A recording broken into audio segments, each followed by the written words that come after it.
오늘은 맥주 감사 주일입니다. 맥주 감사 주일을 이렇게 지켰으면 좋겠습니다. 1년 중에 절반이 지나갔죠. 상반기 동안에 지켜주시고 보호해 주심을 기억하면서 돌이켜보면서 하나님 앞에 감사드리는 이런 절기가 될 수 있었으면 좋겠고요.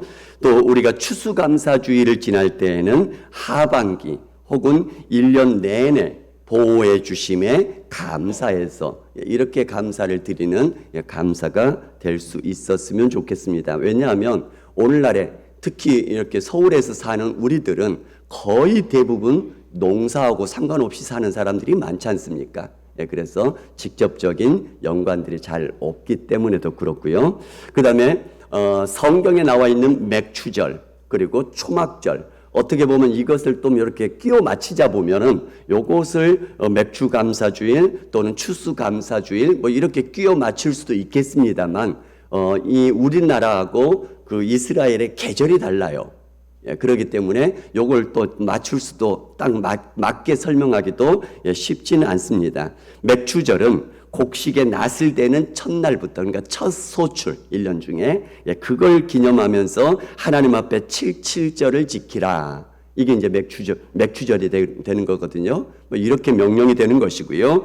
초막절은 타작마당과 포도주 틀에 소초를 거두어 들인 후에 이릇 동안 초막절을 지키라. 다시 말하면 마지막 1년 동안 모든 추수를 다 마치고 창고에 저장하고 그리고 지키는 것이 초막절 이렇게 되어지는 것입니다. 그런데 그런 의미 상관없이 우리가 절반 정도 1년의 절반 하나님께서 지켜주셨습니다. 감사하면서 드렸으면 좋겠고요. 추수감사주일은 1년 내내 지켜주셨습니다. 감사하면서 그렇게 지키면 좋을 것 같습니다. 그런데 이 감사절을 지키면서 가장 중요한 것이 뭐냐면 마음입니다. 잠언 4장 23절에 이런 말씀을 하시죠. 모든 지킬 만한 것 중에 더욱 내 마음을 지키라. 생명의 근원이 이에서 남이니라. 예전에도 한번 소개를 해드렸습니다만 중세시대의 수도원과 그리고 감옥의 차이가 무엇인지 아십니까? 다 똑같습니다. 중세시대를 얘기를 합니다. 중세시대의 수도원 그리고 중세시대의 감옥, 먹을 것이 부족합니다. 다 똑같습니다. 지내는 것도 험악합니다. 그리고 마음대로 그곳에서 나가지도 못합니다.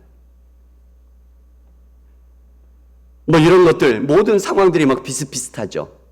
그런데 수도원과 감옥의 다른 점이 뭐냐면은 바로 감사의 마음으로 지내는 곳은 수도원이고요. 반대로 감옥은 불평과 불만의 마음으로 지내는 곳이 감옥이란 얘기입니다. 그렇기 때문에 우리가 하나님 앞에서도 어떤 마음으로 드리느냐 이게 달라질 수가 있는 것이죠.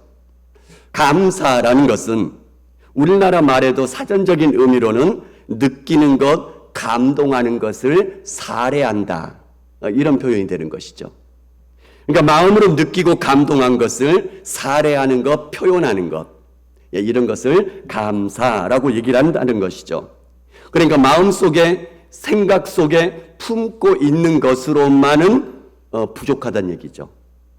고마운 마음, 생각을 표현해야 되는 것이고 살해해야 되는 것이고 이렇게 나타내 보이는 것, 이것까지가 이루어지는 것이 감사가 된다는 얘기입니다. 오늘 본문의 내용도 이런 내용입니다. 우리가 잘 아는 것처럼 10명의 나병 환자가 예수님께 나와서 소리쳤을 때에 제사장에게 보이라 라고 말씀하시죠. 그 말씀을 가지고 제사장에게 가는 도중에 이들이 다 깨끗하게 나았습니다. 그런데 그 10명 중에 한 명이, 그 사람은 이방인인 사마리아 사람이었습니다. 예수님께 돌아와서 감사의 마음을 전합니다. 그러자 예수님께서 말씀하십니다. 나머지 9은 어디 있느냐? 10사람 다 깨끗함을 받지 않았느냐라는 것입니다. 다시 말하면 10명 모두가 다 깨끗함을 받았는데 왜 한 사람만 와서 표현을 하느냐라는 것이죠. 나머지 9명의 유대인, 이 사람들도 혹은 그 마음으로는 감사하다 생각했을지 모르겠습니다. 그렇다 할지라도 큰 의미는 없어 보입니다. 왜냐하면 그 나머지 9은 어디 있느냐라고 예수님께서 물으시지 않습니까? 그렇기 때문에 감사의 마음이 있든지 없든지 그것을 표현하지 않은 것은 별로 큰 의미가 없어 보인다는 얘기입니다. 때문에 감사를 표현하는 것, 이것이 굉장히 중요하다는 것이죠. 감사를 하지 못하는 경우는 제가 몇 가지를 한번 분류를 좀 해봤습니다. 받은 것이 없을 때는 감사할 수가 없겠죠. 전혀 없을 때는. 진짜 받은 것이 아무것도 없는데 감사할 수 있는 것이 없을 수 있지 않겠습니까? 그러나 우리 모든 인간들은 받은 것이 없는 경우가 없습니다. 왜냐하면 우리 모두는 다 알몸으로 이 땅에 왔지 않습니까? 그러면 옷 하나라도 걸치고 있다면 우리는 없던 것에서 생긴 것 아니겠습니까? 또 이 땅에 태어날 때 알몸으로 태어났다 할지라도 그 생명을 누가 주신 거죠? 하나님이 주신 것이죠. 누구를 통해서요? 부모를 통해서. 그것도 받은 거 아니겠습니까? 그러니까 받은 것이 없는 경우는 없다는 얘기입니다. 모든 사람들에게. 그 다음에 감사를 하지 못할 것은 받은 것이 없다고 느껴질 때, 받은 것이 없다라고 내가 스스로 생각하고 있을 때, 이때는 또 감사를 못하지 않겠습니까? 이 나병 환자 중에 나머지 9명은 제사장들을 향해서 걸어가는 도중에 깨끗함을 받았습니다. 고침을 받았습니다만 이들에게는 아마 이런 생각이 있지도 않았을까라고 우리가 한번 추론을 해보게 됩니다. 예수님이 말씀하셨을 때에 곧바로 즉시로 깨끗함을 나았다면 예수님의 말씀으로 고침받았구나 그렇게 생각할 수 있지 않겠습니까? 예를 들자면 예수님께 외쳤을 때 깨끗함을 받으라 라고 얘기를 했을 때 즉시로 깨끗해졌습니다. 그러면 그 10사람 모두가 다 예수님이 말씀하셔서 깨끗함을 받았구나 이렇게 여길 수 있지 않았겠습니까? 그런데 예수님께서 뭐라고 얘기하시냐면 제사장에게 가서 보이라. 아직 안 나았습니다. 아직도 병이 있습니다. 그런데 가는 중간에 고침을 받았거든요. 한참을 걸어가다 고침을 받았기 때문에 어쩌면 이 9명의 사람들은 예수님과 크게 연관이 없다, 관련이 없다라고 생각할 수도 있지 않았을까라고 추론해 볼 수 있다는 얘기입니다. 아니면 자신들의 믿음으로 걸어갔지 않습니까? 제사장들에게 보일 때는 이 피부의 병이 깨끗하게 나았을 때에 율법에 의하면 제사장들에게 보이고 제사장들이 검사해서 다 나았다라고 쉽게 얘기하면 도장을 꽝 찍어주면 정결 예식을 행하고 사회로 복귀가 되어집니다. 그런데 지금 예수님이 명하시는 것은 아직 피부에 병이 있는데도 제사장에게 가서 보이라 이렇게 얘기를 하거든요. 그런데 이 10명의 모두가 다 그 말 듣고 아직 병이 있는데도 제사장에게 걸어갑니다. 이것도 또한 믿음 아니겠습니까? 어떻게 보면. 그러면 이들 마음속에 이런 생각도 있지 않겠습니까? 내가 걸어갔기 때문에 내 믿음 때문에 고침받은 것이다.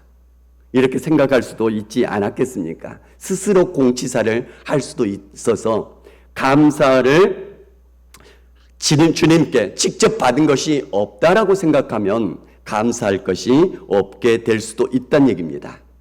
그 다음에 또 한 가지는 마음은 있음에도 쑥스러워서 참아하지 못하는 경우도 있지 않겠습니까?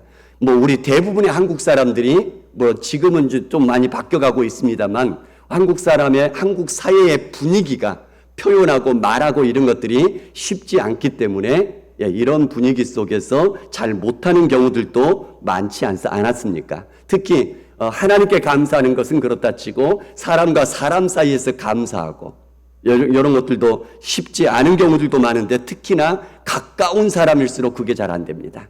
예를 들자면 부부간이나 또는 부모와 자식 간이나 가까운 사람일수록 감사하는 것을 잘 하기가 어려운 경우들도 있긴 하죠.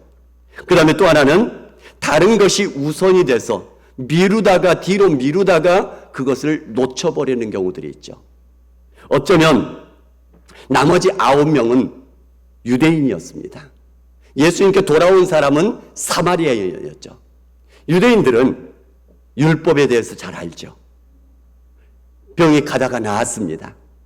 그들에게 이제는 사회로 다시 돌아갈 수 있는 기회가 있습니다. 그 기회가 뭐냐면 제사장에게 자기 몸들을 보이면서 검사를 받는 거죠. 그리고 정결 예식을 드리면 이제 그동안 다 쫓겨나서 외롭게 힘겹게 살았었는데 다시 이제 제사장에 보이고 정결 예식만 행하면 가정으로 돌아갈 수 있고 사회로 돌아갈 수 있다는 얘기입니다. 그래서 이 유대인들은 그 율법을 행해야 되는 그것이 마음이 급해서 그것 행하다가 주님께 돌아오는 것을 잊어버리지 않았을까라고 우리가 추론을 해볼 수도 있지 않겠습니까? 이렇게, 그런데 사마리아인은 이방인 취급을 받은 사람들입니다. 율법에 별로 얽매이지 않는 사람들이죠. 이러다 보니까 이 사람은 가다가 나았어요. 그러니까 제사장에 보이는 것은 차지하고 바로 예수님께 돌아와서 당신 때문에 나았습니다. 감사합니다. 이렇게 하지 않았을까라는 생각도 해보게 되어집니다. 그 다음에 또 하나는 당연하게 생각하면 우리는 감사할 수가 없게 되어집니다. 우리의 생명이 주님께로부터 왔는데 부모로부터 받았는데 이것이 그냥 자연스럽게 있다 내 것이다 하면 그거에 대해서 감사할 수가 없게 되는 것이죠.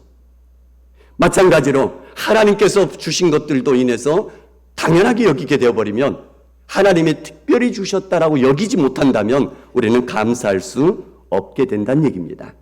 자, 이렇게 감사하지 못할 여러 가지 상황들이 있는데요. 그런데 이 사마리아인으로 이 사람으로 하여금 돌아와서 감사할 수 있도록 했던 것 아주 명확한 요인이 하나가 있습니다. 그것이 뭐냐면 예수님께서 고쳐주셨음을 분명히 알았기 때문에 그렇다는 얘기입니다. 그렇기 때문에 감사할 수 있다는 얘기입니다. 사마리아인 이 한 사람은 자기가 나은 것을 보고 큰 소리로 하나님께 영광을 돌리며 돌아와서 예수의 발 아래 엎드려서 감사했다 이렇게 말씀하고 있습니다. 여기는 두 가지가 있죠. 첫 번째는 자기가 나은 것을 보고 그 결과를 누구께 영광 돌리고 있죠? 하나님께 영광을 돌립니다. 자, 그렇다면 바로 큰 소리로 하나님께 영광을 돌리고 있는데 이게 자기가 깨끗함을 입은 것이 누구로 인해서 왔다라는 것을 알고 있는 것이죠. 하나님께서 주신 은혜다라는 것을 알기 때문에 하나님께 큰 소리로 떠들면서 영광 돌리고 있더라는 얘기입니다. 사람들이 뭐라 하든 사람들이 쳐다보든 아랑곳하지 않습니다. 하나님이 주셔서 나는 나음을 받았다라는 것이죠. 두 번째는 예수님의 발 아래 엎드려 감사했다는 얘기입니다. 그 말은 예수님이 말씀하실 때는 직접 낫지 않았지만 그 말씀을 따라 걸어가다 보니까 낫게 되었다는 얘기입니다. 그것은 예수님께서 말씀하신 그것으로 인해서 내가 고침받았다라는 분명한 인식을 갖고 있었기 때문에 예수님께 돌아와서 예수님의 발 아래 엎드려서 예수님께 감사하고 있다는 얘기입니다. 우리는 우리가 모든 받은 것을 하나님께서 주신 것, 우리 주님께서 주신 것을 얼마만큼 인식하느냐에 따라서 정말 그것을 느끼느냐에 따라서 감사를 그만큼 할 수도 있고 감사를 못할 수도 있다는 얘기입니다.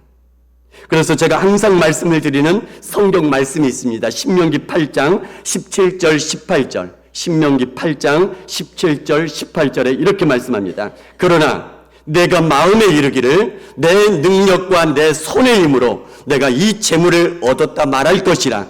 내 하나님 여호와를 기억하라. 그가 내게 재물을 얻을 능력을 주셨습니다. 가나안 땅에 이스라엘 백성들이 정착하여서 이제는 배부르게 되어집니다. 집을 짓고 살게 되어집니다. 소와 양이 번성하게 되어집니다. 은과 금, 재산과 소유가 풍부하게 되어집니다. 그때 이스라엘 백성들이 이렇게 생각할 것이라는 얘기입니다. 마음이 교만하여져서 내가 땀 흘리고 노력했기 때문에 내가 이만큼 소유를 얻게 되었다라고 말하게 될 것이라는 얘기입니다. 그러나 그렇게 하지 말란 얘기입니다. 내가 노력했지만 하나님께서 재물 얻는 능력을 주셨기 때문에 이것을 모으게 됐다는 얘기입니다. 다시 말하면 하나님께서 건강 주셨기 때문에 일할 수 있다는 얘기입니다. 하나님께서 환경을 열어주셨기 때문에 내가 소유를 얻을 수 있게 된다는 얘기입니다. 재물을 얻는 능력을 주셨기 때문에 이 모든 것들을 얻게 됐습니다. 땀 흘린 것이 보람되게 만들어 주셨다는 얘기입니다. 아무리 땀 흘려도 하나님께서 도와주시지 않는다면 밑 빠진 독에 물이 빠져나가 버린 것처럼 의미 없게 되는 경우들을 우리 주변에서 많이 보지 않습니까?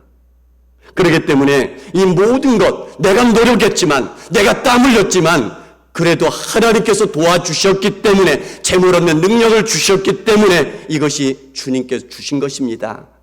온전하게 여길 때에 하나님께 감사할 수가 있게 될 것이란 얘기입니다. 여러분 모든 가진 것들 하나님께서 주셨습니다. 진정으로 여러분들의 마음속에 느끼면서 하나님 앞에 감사할 수 있기를 주님의 이름으로 축복합니다.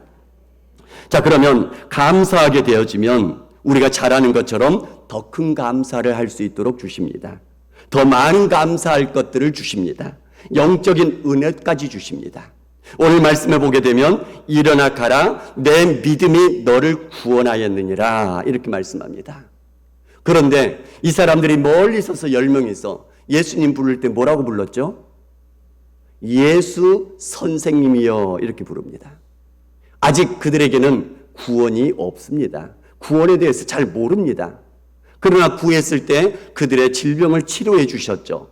돌아와서 감사한 이에게 오늘 너에게 구원이 있느니라, 영적인 은혜까지 주시더라는 얘기입니다. 이 사람이 누구라고요? 사마리아인 이방인 취급을 받던 사람들입니다. 유대인들에 의하면 이들은 하나님 나라에 얼씬도 하지 못하는 죄인들 취급을 받았던 사람입니다. 그런데 주님께서 말씀하시죠. 아서 감사할 때에 너에게 뭐가 임했다고요? 구원이 임했다고요.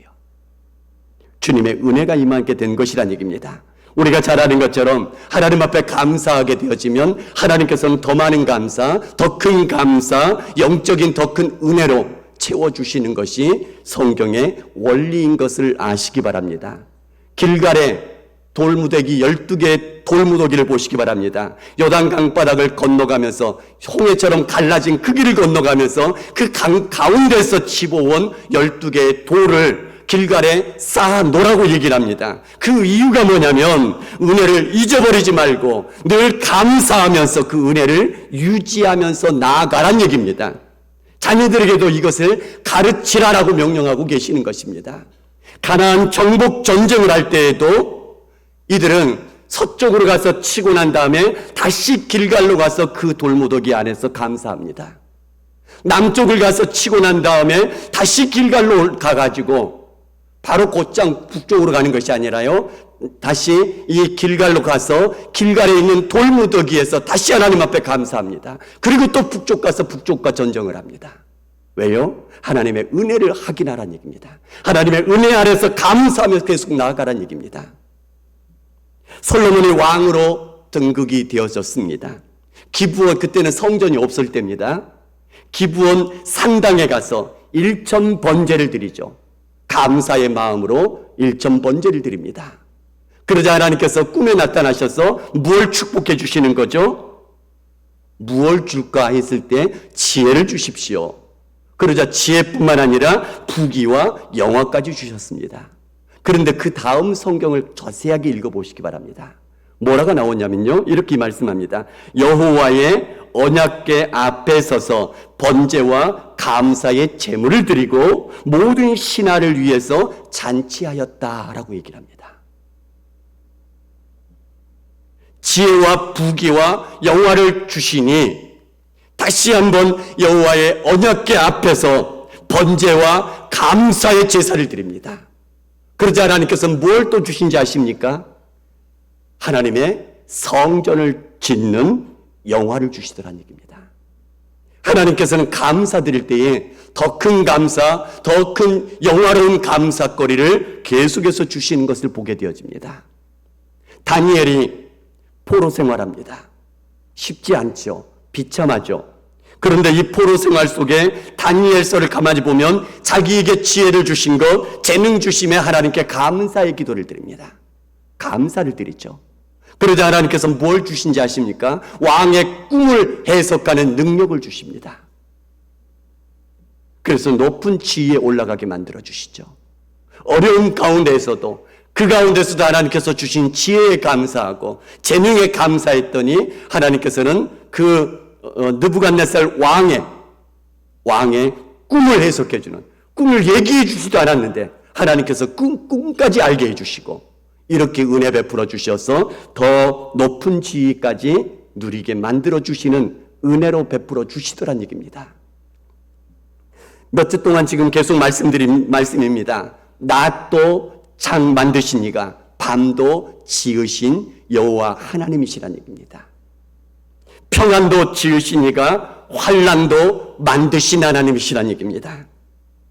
그렇기 때문에 밤을 주실 때가 있다면, 환난을 주실 때가 있다면 이것은 분명히 하나님의 선하신 뜻이 거기에 계시기 때문에 우리들에게 허용해 주신 것을 믿으면서 그 하나님의 선하신 뜻을 발견하기 위해서 기도하며 의지하며 하나님 앞에 감사하면서 나아가게 되어진다면 그 모든 어려움도 하나님께 더 큰 감사를 받을 수 있는 믿음의 발판이 되게 만들어 주실 거라고 믿습니다. 여러분들이 주어주신 것들 하나하나 돌이켜보면서 하나님 앞에 감사로 나아가시고, 어려움 중에 있다 할지라도 하나님, 지금 내가 이해되지 못하지만 분명히 하나님께서는 선하신 분이십니다. 이 환난을 허락하신데도 분명히 주님의 뜻이 있는 줄 믿고 감사로 나아간다면 그 환난이 오히려 축복의 발판이 되게 해 주실 줄 믿습니다. 여러분 모두가, 우리 모두가 다 하나님께서 어떤 상황 속에서도 하나님은 여전히 하나님이십니다. 하나님은 여전히 우리들의 하나님이시며 우리의 아버지가 되어주신 하나님이십니다. 믿고 의지하며 감사로 나아감으로써 하나님 앞에 더 큰 감사거리를 받으시고 더 많은 감사거리 가운데 풍성할 수 있기를 주님의 이름으로 축복합니다.